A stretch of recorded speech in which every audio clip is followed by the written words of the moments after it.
안녕하십니까? 오늘은 3주 2차 강의를 하겠습니다. 10장 벡터로 다시 돌아갔는데요. 벡터 단어는 고등학교 때 배워서 여기 특히 앞에 부분, 앞에 한 2절까지 어떤 학생들은 고등학교 때 배운 거를 다시 한다는 느낌을 받을 수도 있는데요. 그런 학생들한테는 그냥 가볍게 쉬어가는 단원일 수도 있고요. 일부 학생들, 벡터 굉장히 약한 학생들이 있거든요. 그런 학생들은 이번 기회에 벡터의 기초부터 한번 개념을 다진다고 생각하시고 가볍게 들으시면 되겠습니다. 그러면 1절 벡터의 표현부터 시작하겠습니다. 우리가 벡터라고 하는 건 어디에서 쓰인다가 되냐면 주로 이제 물리나 이런 공학에서 뭐 물의 흐름, 기체의 흐름 이런 것들을 과학적으로, 물리적으로, 공학적으로 분석하려고 하다 보니까 방향의 개념과 크기 개념이 필요했던 거예요. 그럼 방향과 크기 개념을 수학적으로 표현하기 위해서 이와 같이 어떤 제시된 방향, 이런 크기 이렇게 표현을 해서 그나마 여기 이쪽에서 이쪽까지의 이쪽 방향으로 이런 크기를 갖는다. 일명 이건 시점, 시작하는 점은 시점, 끝나는 점 종점, Q. 그래서 이렇게 방향까지 집어넣어서 벡터로 표현을 하는데요. 그러다 보니까 이 표현은 항상 이렇게 화살표를 그려서 이 점에서 시작해서 이 점으로 끝난다. 화살표를 그림으로만 그려야만 벡터가 표현이 가능하느냐. 그렇지 않고 뭔가 문제 해결을 하기 위해서 수학적으로 좀 수식화하고 싶었던 거예요. 즉 기호화시키고 싶었던 거죠. 그래서 얘를 기호화하기 전에 벡터의 특징은 아까도 중요한 게 방향과 크기였으므로 이런 방향, 이런 크기를 뭔가 내가 생각하는 평면에서 내가 수학적으로 생각하는 공간에서의 어떠한 평면으로 가지고 오기 위해서 그 다음 어떤 표준화 작업을 했냐면요. 그 다음 페이지에 이렇게 아까처럼 그렇게 되면 그 점을 표시할 수 있는 방법은 시점의 좌표, 두 좌표, XY 좌표, 종점의 좌표, 두 좌표 해서 토탈 필요한 데이터가 4점의 좌표가 필요하죠.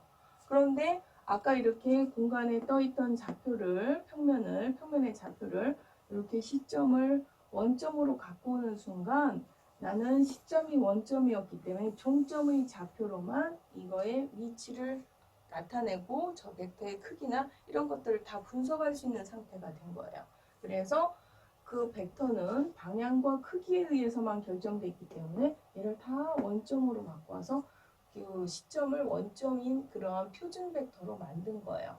그러면 아까 그 벡터, 즉 다시 그 다음 그림을 보시면 이렇게 일반적인 평면에 있는 이 벡터와 이렇게 얘를 시점을 원점으로 갖고 온 이 벡터는 방향과 크기만 같으면 같은 벡터이므로 필요에 의해서 이렇게 시점이 원점으로 돼 있지 않는 걸 이렇게 원점으로만 갖고 와서 정점으로 우리는 분석할 수 있다. 그래서 저 두 개의 벡터는 같은 벡터, 일명 동치 벡터라고 할 수 있겠죠. 그 다음 평면에서만 그런 게 아니라 공간에서도 마찬가지죠. 그러다 보니까 공간도 일반적인 그런 벡터를 시점을 딱 원점으로 갖고 오면 이쪽 방향에 이만큼의 크기이기 때문에 그거를 다 똑같이 해결시켜서 시점을 원점으로 갖고 오면 이 종점으로만 표시해서 어떤 그 위치를 위치로 그 벡터를 나타낼 수 있겠죠. 그러면 3차원에서도 동치 벡터가 또 하나 있겠죠. 이런 상황. 아까도 얘기했지만 이런 벡터를 다 시점이 원점인 표준 벡터를 이렇게 만들어서 우리가 표현을 할 수 있죠. 그러면 얘와 얘가 크기만 똑같다면 우리는 같은 벡터다. 크기가 같다는 얘기는 아까 그 벡터의 x좌표가 a, y좌표의 방향이 b, 그 다음에 z좌표의 방향이 c였다면 이 a와 b 이쪽에 떠있는 이렇게 이 벡터의 두 x좌표 차이도 a1만큼 또 두 y좌표의 차이도 a2만큼 z좌표의 차이도 a3만큼의 간격을 유지하는 상태가 되다 보니까 우리는 벡터 표현을 이제 그림으로 다 이해했으니까 점으로 표시할 때 어떤 식으로 기호화시킬 수 있냐면 그 다음 페이지부터 보시는 것처럼 내가 시점이 이거고 종점이 이거다 해서 A에서 B까지 아까 말했듯이 얘네들 길이 차이가 두 점 길이 차이가 A들을 이루는 여기서 말하는 A 벡터는 이 벡터죠. 그래서 A1, A2, A3 이렇게 유지하면 우리가 종점에서 시점으로 표시할 수도 있고요. 만약에 그게 아니라 나는 요 시점이 원점이야. 그러면 종점이 좌표인 얘 자신으로도 표시할 수 있는 거죠. 그래서 현재까지 표현 방법은 종점에서 시점의 좌표를 빼는 방법. 걔를 그 시점을 원점으로 가져갔을 때는 종점으로 표현하는 어떤 위치 벡터로 표현하는 방법. 두 가지 방법으로 표현할 수 있는 거예요. 그러면 이렇게 두 가지 표현만 있느냐? 사실은 표현 하나가 더 있습니다. 이 표현 하나 더는 내가 예전에는 고등학교 때 배운 것 같은데 요즘 교과 과정이 워낙 해마다 좀 다소 바뀌는 듯해서 최근 교과 과정에는 고등학교에서 이 과정을 배우는지 몰라서 일단 저거로 막바로 들어가기 힘들어서 저 세 번째 표현을 알려면 벡터의 연산에 관련된 간단한 더하기나 스칼라 곱을 알아야 돼요. 그래서 세 번째 표현 하기 전에 그 표현에 걸맞는 연산이나 스칼라 곱을 먼저 간단하게 공부하고 들어가겠습니다. 그럼 그 다음 내용 보시겠습니다. 그러면 벡터의 크기부터 한번 해볼까요? 어떤 벡터? 지금 현재는 표현을 가장 간단한 시점이 원점이고 종점으로 표현된 그런 벡터 표현법을 썼습니다. 그럼 이렇게 x좌표가 a, y좌표가 a2인 이런 벡터 a 벡터의 크기는 그림에서 보시면 알겠지만 누가 봐도 이게 직각관계를 유지할 것이므로 피타고라스 정리에 의해서 이 길이를 이 벡터의 크기를 피타고라스의 그 대각선 길이로 계산을 했어요. 물론 벡터의 길이 할 때 요거는 절대값을 두 개 겹쳐놓은 겹줄 기호로 썼는데요. 영어로 놈이라고도 하는데 최근에는 저 기호를 일부 책에서 마치 그냥 절대값처럼 쓰는 책도 있어요. 그 번역하는 책이나 아니면 원서 책에서. 그래서 참고적으로 예전에는 저 기호로 갔다가 한동안 컴퓨터 작업할 때 저 기호가 없어서 요거로 갔다가 다시 저 기호를 쓰기도 해요. 그래서 책마다 다르지만 거기에서 말하는 이 기호든 이 기호가 벡터의 크기인지를 명확하게 아셔야 되고요. 현재 우리 교과서에서는 이렇게 겹줄 기호를 썼습니다. 그래서 저 벡터의 크기는 이렇게 대각선 길이. 그럼 3차 공간에서의 크기도 똑같은 방법으로 계산할 수 있겠죠. 지금 이건 평면에서의 대각선 길이. 3차 공간에서 아까 그림 보셔서 알겠지만 그 원점에서부터 그 직선까지 그 길이 대각선 길이로 그렇게 계산하실 수 있겠습니다. 그다음에 스칼라 곱의 관계도 또 이제 한번 아셔야 되는데요. 이 스칼라 곱의 관계는 벡터의 아까 방향도 있지만 크기도 있다고 그랬어요. 그러면 내가 기준 벡터 V가 이런 벡터인데 현재 뭔가 힘이나 뭔가의 영향에 의해서 벡터가 2배 늘어났다. 그러면 방향은 똑같아 길이만 2배 한다는 뜻이죠. 그러면 수축됐다 2분의 1배. 그러면 같은 방향인데 길이가 2분의 1로 줄어든 거예요. 근데 지난번에 극좌표처럼 방향이 180도 반대로 돌아간 거. 그러면 우리는 방향 V가 마이너스 180도로 돌아갔을 때는 마이너스 V로. 물론 그 반대 방향으로 갔을 때도 그냥 착하게 반대 방향으로 갈 수도 있지만 스칼라배가 있어서 예를 들어서 저기처럼 2분의 1배가 아니라 2분의 3배, 즉 마이너스 2분의 3배 된 이러한 벡터들로 스칼라배의 어떤 관계를 이해하실 수 있습니다. 그래서 내가 기준 벡터에 스칼라배 됐다는 의미는 이런 의미가 되겠고요. 그랬을 때 그 다음 스칼라 곱을 했을 때 스칼라 곱의 길이, 아까 길이 얘기를 했는데요. 얘처럼 아까 길이가 늘어나면 그 길이의 C배가 2배다. 그럼 2배만큼 늘어나는 거고요. 조금 전에 2분의 1배도 있었어요. 그러면 그 A에 C가 2분의 1배 되면 이렇게 줄어드는 거죠. 그쪽 배. 그 다음에 180도 반대 방향도 있었습니다. 그럼 어떻게 해요? 이렇게 반대 방향으로 가겠고요. 반대 방향인데 뭐 마이너스 2분의 1이다. 그러면 이런 식으로 길이가 표현되는 게 되겠죠. 그래서 그림으로는 이 스칼라 배가 어떻게 되시는지 충분히 이해하셨을 것이고요. 그 다음 길이 이제 다시 한번 스칼라 곱이 됐을 때의 길이는 그러면 어떻게 되느냐? 그림으로 이해한 걸 식으로 환산하면 원래의 벡터를 A, A1, A2라고 했을 때 스칼라배 됐을 때는 실질적으로 X좌표도 똑같이 10배, Y좌표도 10배가 돼야 이 길이가 10배가 된다는 거죠. 즉 그래서 닮은 비에 의해서 아까 A1, A2가 이쪽 대각선 길이가 A라면 그 길이에 똑같이 C배가 늘어나려면 이 길이가 10배 되려면 이게 다 똑같이 이쪽도 10배, 이쪽도 10배 그 닮은 비에 의해서 똑같이 10배가 돼야 되겠죠. 그래서 어떤 벡터 A에 C배가 된다는 얘기는 스칼라배를 시킨다는 아까 의미에서 그 벡터를 똑같이 길이를 10배 늘린다는 얘기는 각각의 성분의 C배를 한 거다. 그래서 그렇게 각각의 길이를 C배를 해야만 얘의 크기, 즉 이 벡터의 크기 아까 그 공식에다 대입해서 평면에서의 길이 공식에다 대입하면 이렇게 정리가 돼서 정확하게 C배가 될 수 있다. 뭐 이런 얘기고요. 참고적으로 C가 나올 때는 뭐 말 안 해도 알겠지만 양의 값으로 나오죠.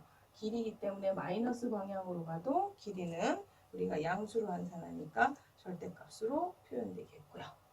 그 다음 내용으로 한번 확인하겠습니다. 그러면 그런 벡터를 지금 스칼라배하고 길이배까지 알았는데 가끔은 그렇게 길이가 늘어나고 줄고도 필요하지만 우리는 마무리는 거의 다 길이가 1인 단위 벡터가 많이 필요해요. 공학적으로, 물리적으로 필요할 때.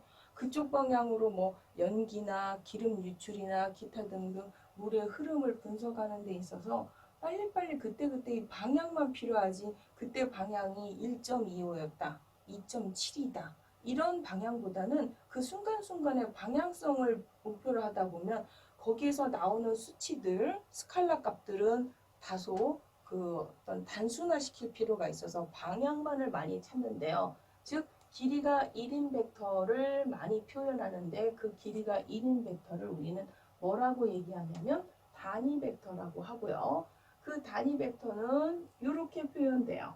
조금 공대 학생들 표현하기 쉽게 애우기 쉽게 하면 그 벡터를 자기 길이로 나눈다. 사실은 벡터에서는 나누기 연산이 없기 때문에 엄밀하게는 나누기라고 쓰면 안 되지만 애우기 편하게 이렇게 쓰면 그 요거는 스칼라 값이죠. 사실은 상수값.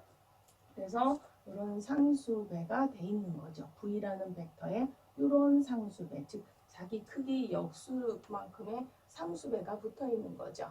그렇게 상수배를 붙였을 때 이 벡터는 단위 벡터다라는 얘기인데 그럼 얘가 단위 벡터인지를 확인하기 위해서 얘의 크기를 한번 다시 환산해 보는 거예요.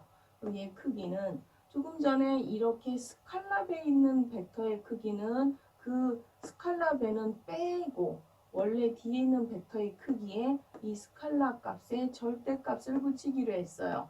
그러면 이 절대값은 안에 있는 값이 양수면 그대로 나오는데 이미 길이라서 양수라 그대로 나오다 보니까 길이가 1인 거죠. 그래서 이렇게 증명했듯이 단위 벡터는 자기 벡터의 크기로 나눠준다 또는 그거의 역수로 곱해주면 단위 벡터가 된다까지 확인을 했고요.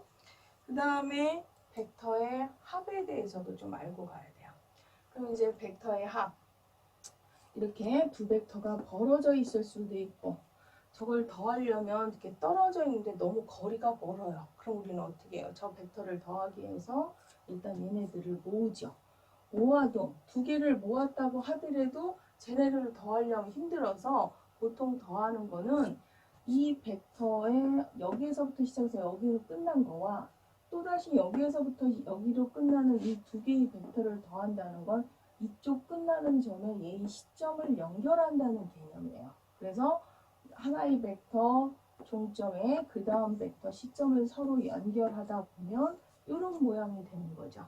그래서 두 벡터를 더했다는 건 첫 번째 벡터가 여기서 시작해서 여기로 끝났고 두 번째 벡터는 다시 그 종점에 있는 얘에서 시작해서 얘로 끝나는 이런 두 개의 벡터를 더한다. 즉 이 벡터, 이 벡터를 더했다는 건 결론은 여기서 시작해서 꺾어져서 같은 뭐였든 결론은 여기로 끝난다는 합을 이런 벡터로 표현해서 마치 평행사변형의 대각선 모양이 되는 그런 상태의 구조를 이루는 거죠. 더하기를 왜 꼭 U로 옮겨? 그러면 V 기준으로 옮기면 저 U 벡터를 이렇게 옮겨올 수도 있는 거죠. 그래서 그렇게 U 기준으로 옮기든 V 기준으로 옮기든 두 벡터의 크기는 같은 벡터예요. 지금 서로 떨어져 있지만 같은 방향이 같은 크기 때문에 결론은 합은 같아질 수밖에 없다. 이런 얘기고요. 합을 그림으로 이제 간단하게 이해를 했다면 얘를 그 다음에 아까 스칼라 곱도 그림으로 먼저 쉽게 이해하지만 그를 수식으로 표현하듯이 합도 좀 수식으로 표현을 할 수가 있어야 되겠죠. 그러면 A 벡터, B 벡터 두 개가 이렇게 주어졌습니다. 근데 걔네들을 더할 거예요. 그러면 더할 때 이쪽에 벌어져 있는 걸 이렇게 다 옮겨온다 그랬죠? 그래서 그림에서 이 대각선 부분, 빨간색 부분이죠. 그 부분을 지금처럼 기호로 환산하려면 A 벡터의 X 성분 A1에 B 벡터의 X 성분이었던 B1만큼이 더해진 A1 플러스 B1이 AB의 X 성분이 된다는 얘기예요. 그 다음에 그 Y 성분은 A 벡터의 Y 성분인 A2하고 여기에는 A2하고 그 다음에 B 벡터의 Y 성분인 B2하고를 더한 즉 A2 더하기 B2를 더한 게 이 더한 AB 합 벡터의 전체의 B 벡터 성분이 되는 거죠. 이렇게. 그래서 기호로 표현하면 이렇게 되는 걸 알 수 있는데 결과식으로 보니까 의외로 되게 단순하게 이 두 벡터의 X성분은 X성분끼리의 합이 됐고 Y성분은 Y성분이 합으로 표현되는 걸 볼 수 있죠. 마치 겹쳐서 더한 것처럼 이런 표현을 갖는 걸 아실 수가 있습니다. 그러면 차도 한번 같이 비교를 해볼까요?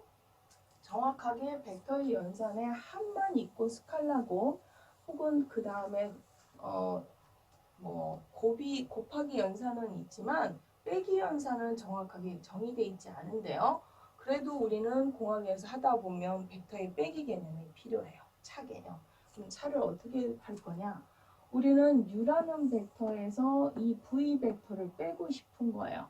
뺀다는 거는 우리가 일명 마이너스 더하기가 아닌 마이너스 방향으로 간다는 거로서 V의 마이너스 방향으로 간 마이너스 V는 얘를 180도 돌린 방향이라고 그랬죠. 그래서 얘를 180도 돌린 방향, 반대 방향을 더한 거기 때문에 이 U 벡터에 이 벡터 180도 반대 방향으로 돌린 얘를 더하려고 하다 보니까 얘는 U 기준으로 올려서 이렇게 표현했고요. 그게 아니라 나는 얘 기준으로 한다. 그러면 이거를 반대 방향으로 돌려야 되니까 힘들죠. 그래서 어쨌든 얘를 이렇게 해서 이거와 이거를 더한. 그래서 여기에서 시작해서 여기로 끝나는.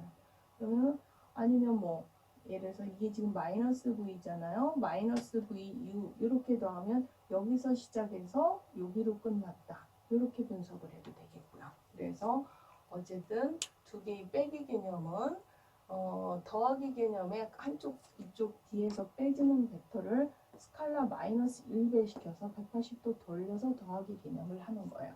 그러다 보니까 아까 합의 그 계산 뒷부분에 스칼라 마이너스 1배가 항상 붙어 있는 거예요. 그럼 어떻게 되겠어요? 그 다음에 차는 3차로 일반화 시킬게요. 우리가 이제 계속 2차만 하는 게 아니라 주로 3차도 많이 하니까 그 더하기 연산이 두 개짜리가 아니라 3차 공간에도 똑같은 방식으로 아까 여기에서 적용됐던 게 3차면 똑같이 여기에서 끝나는 게 아니라 3개로 늘어나서 더하기가 되고 빼기일 때는 아까 이쪽에 자동으로 스칼라 배에서 마이너스 1배를 더하다 보니까 이쪽 전체 계산에서 마치 빼기처럼 물론 3개짜리도 똑같이 빼기처럼 이렇게 나타난다. 뭐 이런 얘기가 돼서 공대 학생 입장에서 계산 버전으로 봤을 때 두 벡터의 합은 결론은 각 성분을 더하거나 두 벡터의 빼기는 여기 표현을 내가 안 해놨네요. 빼기는 두 성분의 차로 표현된다. 이렇게 아실 수가 있겠습니다. 그래서 벡터의 합차 계산 기호까지 확인을 해보았습니다. 그 다음 내용을 보겠습니다. 그러면 지금까지 이제 합에 혹은 또는 스칼라베에 대한 어떤 기하학적 뜻과 계산 기호까지 본 거를 서로 걔네들의 특징, 서로 관련된 성질을 보면 더하기를 할 때 만약에 2개가 아니라 3개를 더할 수도 있잖아요. 3개를 더할 때는 순서를 이렇게 바꿔서 더해도 등식이 성립한다. 즉 결합 법칙이 성립한다고. 스칼라베에 관련된 이러한 분배 법칙, 우리가 생략되어 있는 얘는 그 앞에 스칼라 1배가 있다는 이런 성질이 있다는 거 다시 한번 간단하게 확인하시면 되겠고요. 그 다음 내용 보시겠습니다. 그럼 이제 우리가 마지막 표현이라는 그 표현을 위해서는 표준 단위 벡터 또는 뭐 일부 책에서는 표준 기저 벡터라고 하는데요. 최근은 보통 기저라는 표현이 조금 낯설어서 단위 벡터라는 표현을 많이 쓰기도 합니다. 어쨌든 표준 단위 벡터라고 하는 건 2차원에서 즉 평면에서는 흔히 x축 방향의 길이가 1인 단위 벡터, 즉 x축 방향의 길이가 1인 단위 벡터 그림으로 표현하면 이렇게 돼서 얘를 좌표로 표현하면 1,0이 되는 얘를 i라고 하고요. 그 다음에 y축 방향의 길이가 1인 단위 벡터를 j라고 하니까 y축 방향의 길이가 1인 단위 벡터 좌표를 표현하면 0,1이 j가 되겠죠. 그래서 2차 평면에서의 표준 단위 벡터 i와 j는 저렇게 되겠고요. 그 다음은 3차 공간 한번 또 확인해 보겠습니다. 3차 공간에서의 표준 단위 벡터 i, j, k는 각각의 3차 공간의 축인 x축, y축, z축의 길이가 1인 단위 벡터들을 얘기하는 것으로서 이쪽 단위 벡터, 즉 x축의 단위 벡터는 길이가 x축 1이지만 나머지 y나 z는 0이니까 1, 0, 0이 되겠고요. j도 똑같은 방식이죠. 이쪽 y축 방향으로 길이가 1인 단위 벡터다 보니까 x 성분과 z 성분은 0이 되겠고 y 성분만 1이 되는 0, 1, 0. 그 다음에 k는 x, y는 0이고 그 다음에 z축으로 k가 1이 되는 이런 성분을 갖는 벡터. 참고적으로 보시면 아까 2차 평면에서의 j와 3차 공간에서 j는 분명히 다른 벡터죠. 그래서 이런 2차 평면과 3차 공간에서의 표준 단위 벡터까지 한번 확인해 봤고요.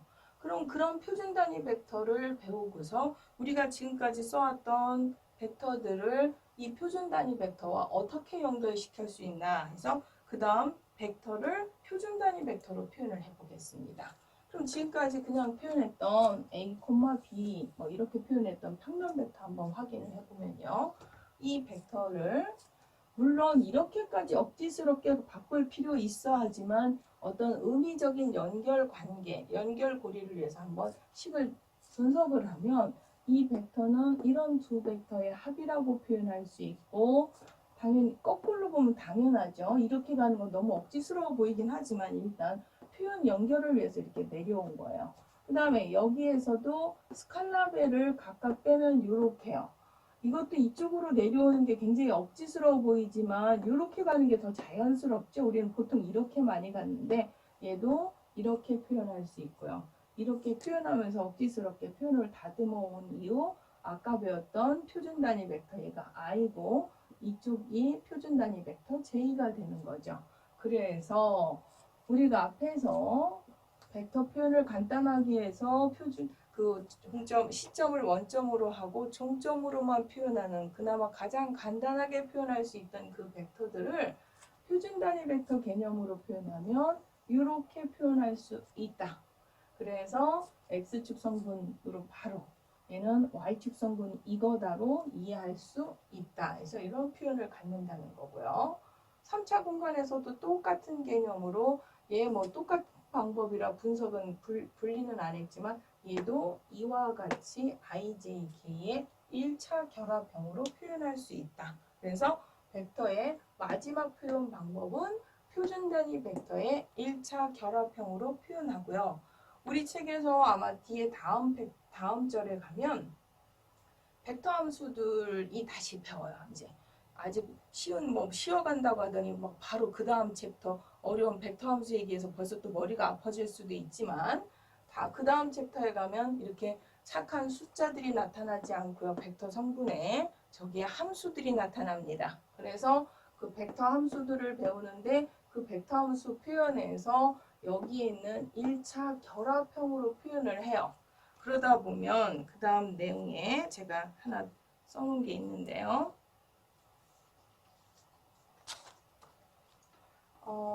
요거 말고 그 다음 예를 먼저 한번 확인해 볼까요?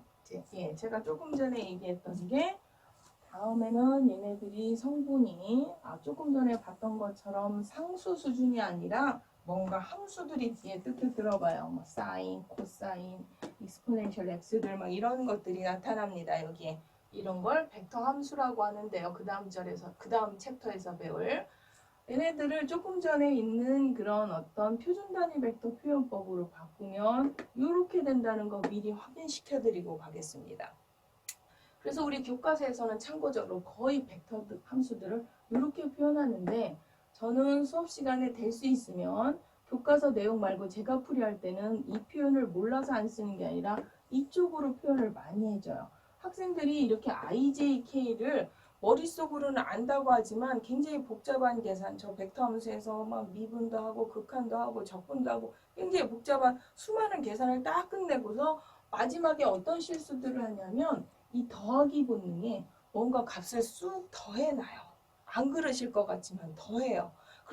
그래서 무슨 일을 만들었냐면 분명히 얘는 누가 봐도 표현만 저렇게 했지 3차 공간에 있는 3차원 벡터인데도 불구하고 숫자 하나로 딱 뭉쳐놓는 거죠. 더해가지고. 그러면 이거는 벡터 구조인지 지금 하고 있는 게 스칼라인지를 어떤 차원 자체를 구별 못하는 사람이 돼서 그 윗단계에 아무리 복잡한 계산, 힘든 계산, 극한부터 별의별 기교에 해당하는 계산을 다 알아도 마지막에 얘를 뜩 더해서 이렇게 숫자 하나로 뭉쳐놓는 순간 얘는 아직도 벡터하고 스칼라 개념도 안 돼 있구나. 그래서 점수가 다 날아가요. 그래서 없을 것 같죠? 많습니다. 그런 학생들 채점하다 보면 은연히 굉장히 특히 심한 경우 반 이상이 어떤 학기에는 반 이상의 학생이 이런 계산법 때문에 틀린 표현들, 즉 마지막에 그렇게 해서 틀린 학생들이 있어요. 그래서 저는 이제 학생들이 실수하지 말으라고 저 이 표현을 모르는 것도 아니고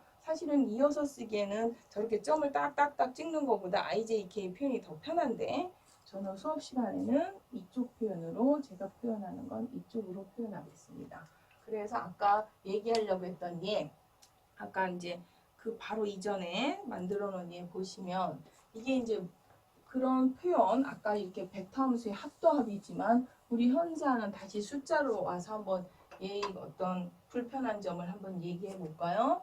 만약에 1 플러스 i 플러스 2j다 라는 벡터로 표현을 하면 얘가 지금 명확하게 하고 있는 우리가 그 벡터 공간이 2차 공간인지 3차 공간인지를 명확하게 알면 얘는 2차원이니까 이거야 3차원이니까 이거야 하고 아실 수 있어요. 근데 그냥 IJK만 쭉 써서 뭔가 풀이 과정으로 봤을 때 나는 전체 문제의 구성을 알아서 지금 얘는 2차야 3차야를 아시는 분도 있지만요. 그거 잘 파악을 못할 경우가 많아요.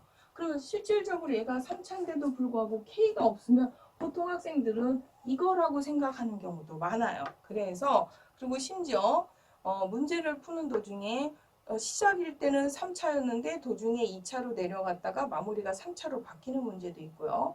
2차에서 3차로 갔다 다시 2차로 오는 경우도 있고 같은 문제에서도 차원이 왔다 갔다 하다 보니까 이걸 IJ로 하다가 얘가 여기에서는 2차였어. 이 구간에서는 3차였어. 무지하게 헷갈립니다. 그래서 저는 그 차원이 얘가 2차, 3차 헷갈리지 않게 이렇게 쓰면 얘는 지금 현재 2차로 바뀌었구나, 3차로 바뀌었구나가 명확하게 이해될 것 같아서 저는 표현은 이런 표현을 분명히 IJ 때문에 알려드려야 되는 게 맞지만 우리 수업 시간에는 이 표현 방법으로 표현을 하겠습니다. 그 다음에 이제 교과서 예를 하나 풀어볼게요. 교과서에 저 U 벡터를 단위 벡터로 만들어라. 그러면 저 3차 공간의 단위 벡터를 만들려면 3차 공간 저 벡터를 길이 아까 저거 길이 공식 했었죠. 이 길이에 루트 14 그 길이로 나누어 주면 된다. 그래서 이거가 되겠죠. 단위 벡터는 여기는 아직은 이제 차원이 명확하고 해서 IJK로 그대로 썼고요. 그 다음 내용으로 가겠습니다. 다음 문제는요. 10장 1절의 연습 문제 12번을 제가 그냥 문제를 좀 줄여 써놨습니다. 거기에서 평면에 있는 단위 벡터는 다 이런 식으로 표현할, 제가 끊겼네요. 지금 왜 끊겼는지. 이런 식으로 표현될 수 있다가 이제 증명하여라. 뭐 그런 문제였어요. 그러면 얘를 공대학생한테 너무 심각하게 증명할 게 아니라 잘 알고 있는 이 그림이요. 평면 단위 벡터 원 하나 생각할 수 있잖아요. 모든 세타 방향으로 길이가 1인 벡터.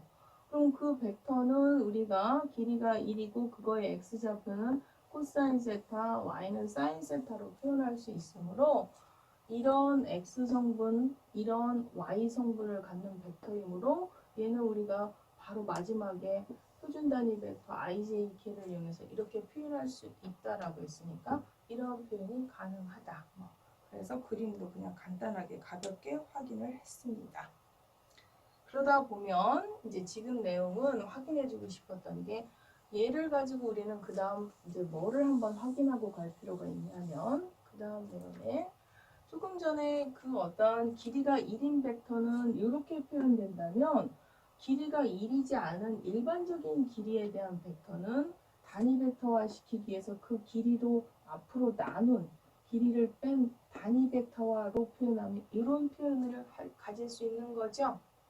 그래서 즉 이 벡터가 길이가 1이 아니라 이런 길이를 가지면 그 길이의 뒤에 단위 벡터화 시킨 걸 이렇게 표현할 수 있고 이렇게 표현된다는 건 얘의 X성분, Y성분이 이렇게 되다 보니까 이런 표현을 갖는다는 걸 알 수가 있습니다.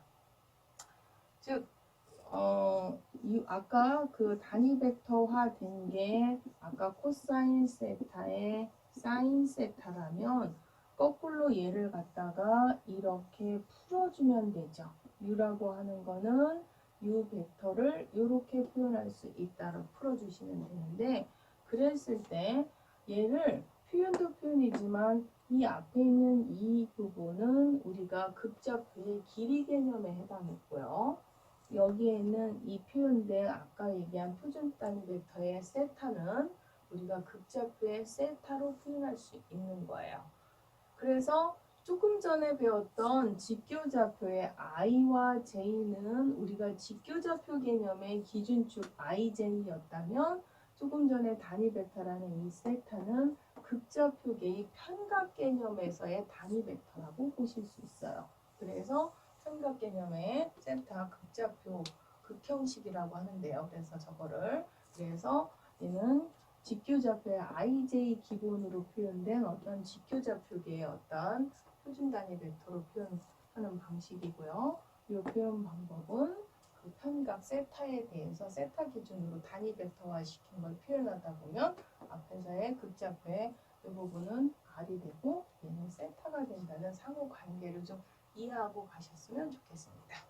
그 다음 내용으로 넘어가겠습니다. 그러면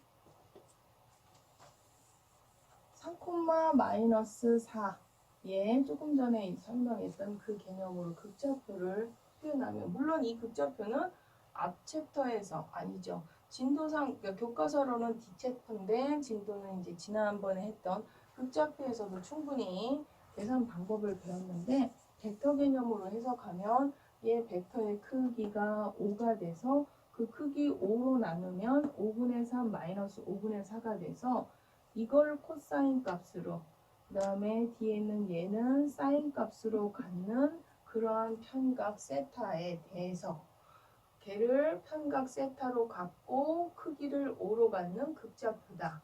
그럼 이거는 사실은 이런 각을 갖는 세타는 누가 봐도 특수각이 아니라 일반각이기 때문에 계산하기 힘들면 좀 줄여서 탄젠트가 이렇게 되므로 탄젠트가 마이너스 이상하네요. 이거 지금 제가 계속 모두 칠 때마다 고치는데 왜 자꾸 얘가 5로 튀어나오죠? 내가 저 부분만 몇 번 수정한 것 같아. 한 4번 수정한 것 같은데 깜짝 놀랐네. 또 보니까 왜 이런 일이 벌어지죠? 이거 지금 몇 번 고쳤는데 요게 3분의 4입니다. 그래서 세타는 아크탄젠트 3분의 4라는 이런 일반각을 갖는 이런 각을 갖는 그리고 크기는 5인 그런 극좌표다. 이렇게 표현할 수 있다가 되겠습니다.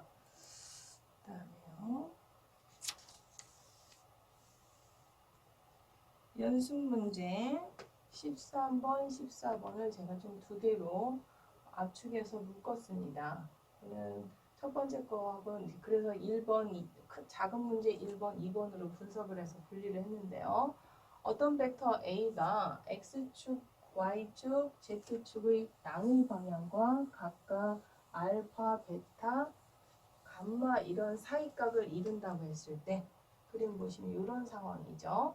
이런 상황이라고 했을 때 A 벡터가 이렇게 표현되는가 뭐 이런 얘기예요. 그러면은 A 벡터는 이 벡터하고 X축 방향과 사이각이 알파니까 이 단면을 가지고 코사인 값을 구하면 코사인 알파가 A 벡터 크기 A지 알파가 아니고요. A 벡터 크기의 A1 이렇게 되는 거죠. 그러니까 당연히 A1은 A 크기의 코사인 알파가 되겠고요. 똑같은 논리로 Y축 방향을 따져도 사이각이 베타면 코사인 베타는 A 벡터 크기의 A2가 되니까 A2는 당연히 A 벡터 크기 곱하기 그 다음에 코사인 베타가 되겠고요. 감마축 방향, 즉 제타축 방향의 사이각 감마에 대해서도 똑같이 이렇게 되다 보니까 얘를 갖다가 그 A 벡터, A1 성분을 A 벡터 크기 이걸 다 돌려놓은 게 요거 되는 거 맞죠 지금? 그래서 우리가 이 벡터를 벡터 크기 A로 묶으면 이렇게 표현된다가 되는 거죠. 그럼 이렇게 이제 왜 저런 걸 가지고 저렇게 표현을 바꿔보라고 했느냐? 사실은 여기에서 어떤 3차 공간에 제시된 A라는 벡터가 지금처럼 X축, Y축, Z축과 이루는 사이각을 우리는 뭐라고 하냐면 방향각이라고 그래요. 그래서 방향각이 알파, 베타, 감마고요. 지금처럼 걔네들을 이렇게 바꾼 요 코사인 알파 요렇게 A 벡터인데 A 벡터 크기로 빠져서 요 남은 요 부분 있잖아요. 코사인 알파, 코사인 베타, 코사인 감마 얘네들은 지금 일부러 이렇게 내려왔지만 이거 다 다시 벡터 계산을 하면은 제곱 조금 있다 하면 알겠지만 길이가 1인 단위 벡터가 되는 요거를 우리는 방향 코사인이라고 그래요. 그래서 지금 두 개를 연결시켜서 제가 문제를 했는데 그 다음 얘가 지금 얘기한 지금 그 부분 앞에 있는 A 벡터의 그 크기로 나눠서 단위 벡터화 시켜서 남는 요 부분 아까 이어오기 전에 미리 설명한 그 부분이죠. 그럼 얘 벡터는 확인해 보시면 이 벡터의 크기는 뭐가 된다는 거냐면 단위 벡터가 된다.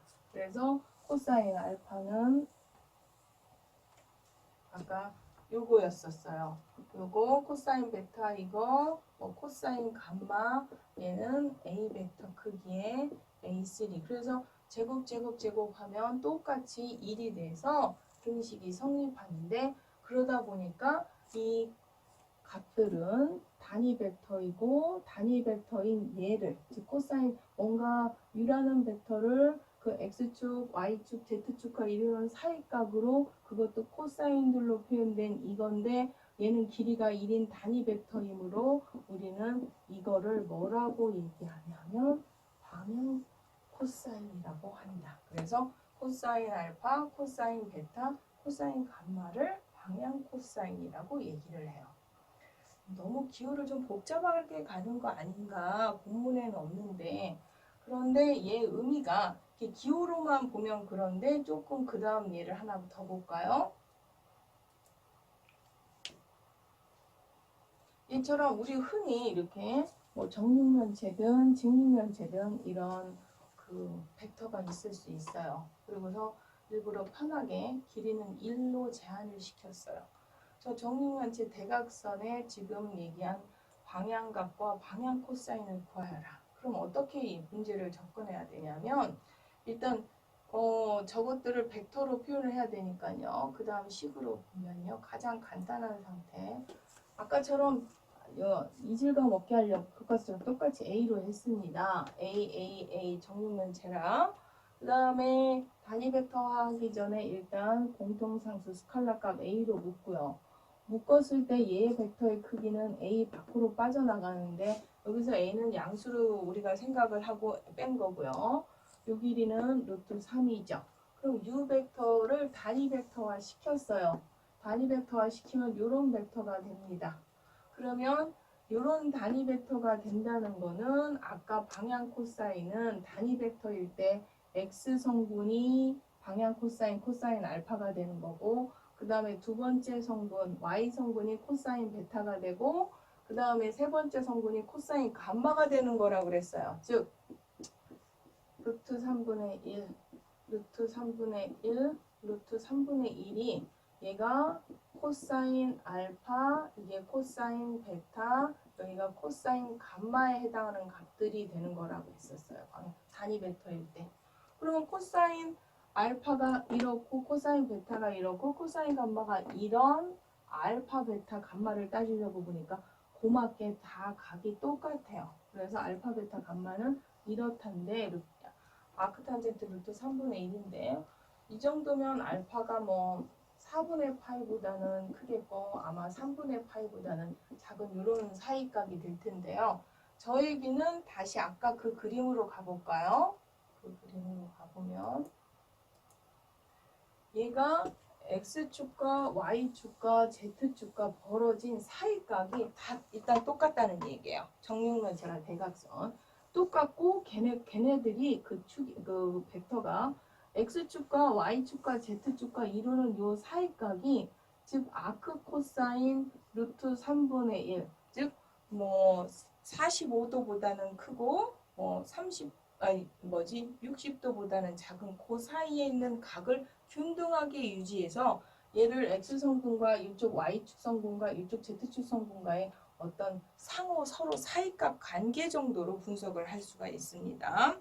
그러면 이런 방향 코사인을 자꾸 우리가 공간에서만 하다 보니까 방향 코사인은 공간에서만 있느냐? 좀 우리는 거꾸로 역으로 확장해서 평면에서의 이 방향 코사인 개념 이거 지금 별로 여러분이 방향 코사인이라고 해도 좀 와닿지가 않은 예인 것 같아서 평면 예를 다시 가지고 왔습니다. 그 다음 예를 보시면요. 다시 평면에서의 방향각 사실은 평면에서 방향각이라는 말은 정확하게 없지만 얘를 앞에서처럼 길이로 구해서 단위 벡터화 시켰어요. 그러면 3차 공간에서 적용됐던 걸 2차로 내리면 이걸 코사인 값, 얘를 코사인 값으로 하는 그런 방향 벡터를 갖는다로 분석을 할 수 있는데 얘를 코사인 값, 이런 코사인 값을 가질 때는 6분의 파이죠. 이걸 코사인 값으로 가질 때는 그 사이값이 3분의 파이예요. 그러면 얘만 분석을 하면 그림으로 분석하면 여기까지 결과만 분석하면 루트 3,1이라는 이 벡터는 x축 방향과의 각이죠. 여기가 그림을 좀 제가 잘못 그렸네요. 비율을 루트 3이 조금 더 x축이 더 길죠. 이쪽으로 x축하고 요 사이각은 한 60도, 30도, 6분의 파이가 된다. 그 다음에 y축하고의 사이각, 이쪽과의 사이각은 3분의 파이 정도 된다. 그래서 이 방향각 의미는 뭔가 내가 하는 이 벡터가 기준축으로 생각하는 우리 현재 x축이나 혹은 y축과의 어떤 사이각, 얘는 30도, 얘는 60도. 그럼 얘는 이쪽에 더 가까운 거예요. X축 성분이 더 가까운. X축 성향이 더 많은 거죠. 이 벡터는. 이런 어떤 얘네들 기본축과 얼마만큼의 사이각이 벌어졌느냐를 확인하는 게 방향각이라고 이해하시면 되겠습니다.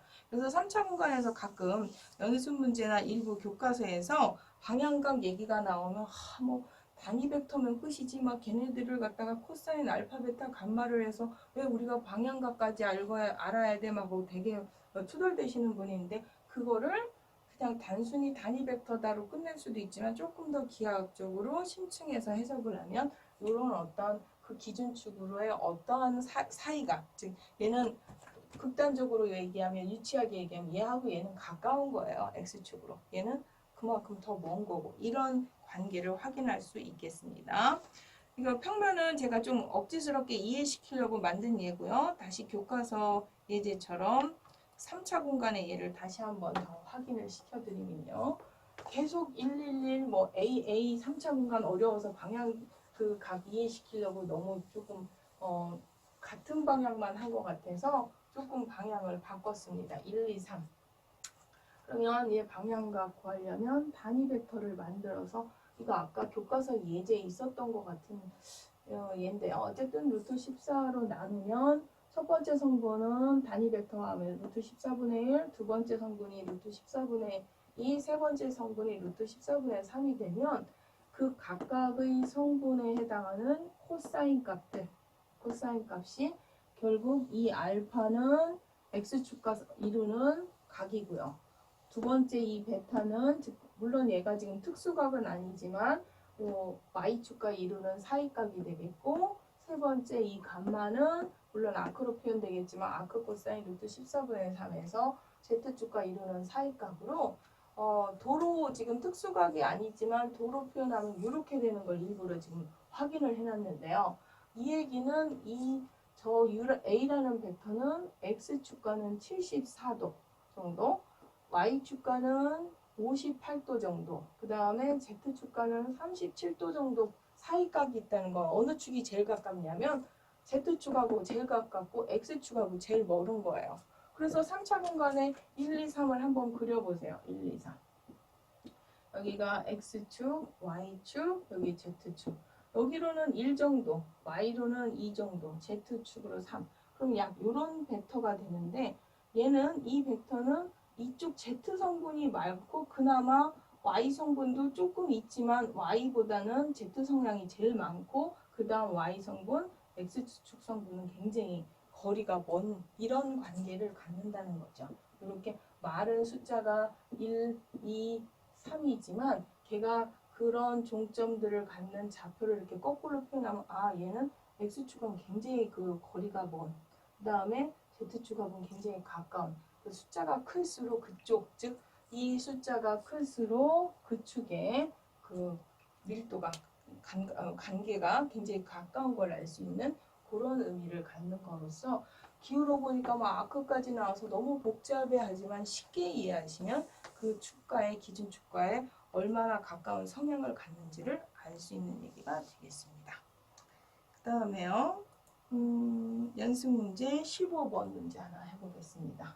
두 벡터의 중점을 문제를 좀 줄여서 썼습니다. 중점이 되는 거를 이제 확인하라는 건데요. 제가 그림으로 식으로 확인했습니다. 그 다음 식으로 한번 확인해 보겠습니다.